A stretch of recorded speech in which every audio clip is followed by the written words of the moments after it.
Hi, I'm April, and I'm an educator who loves books, and I love helping other educators find great materials and vet them for reading level and comprehension to know how and if they will work with their group of children.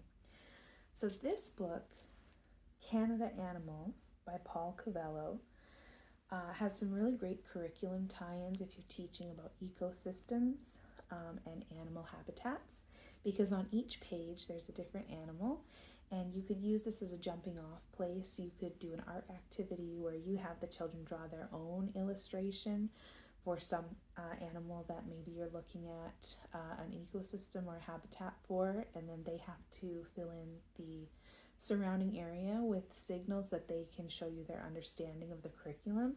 I think art is a great way to give children options on how they will show you what they know, more than just sitting down to write the test. So let's get into this book. Beaver. Moose.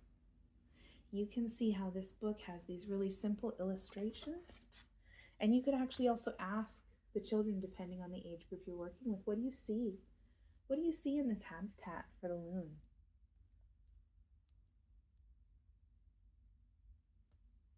Where does the caribou live? And what are some of the systems that we can see acting on this picture? You know, when we get something with water, we can talk about photosynthesis and how that affects the ecosystem, that the things that the geese need. Seal. Bighorn sheep. Another tie-in I'm seeing here is when you talk about the regions, the plains, the boreal forests. You know, the puffins here in Canada, we know they live in Nova Scotia. So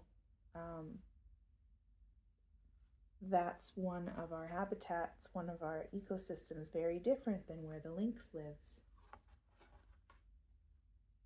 Wolf, the lobster there at the bottom of the ocean. The fox, the wood frog. You can see his tadpoles there. So now we've got life cycles going on. That's also in the science curriculum.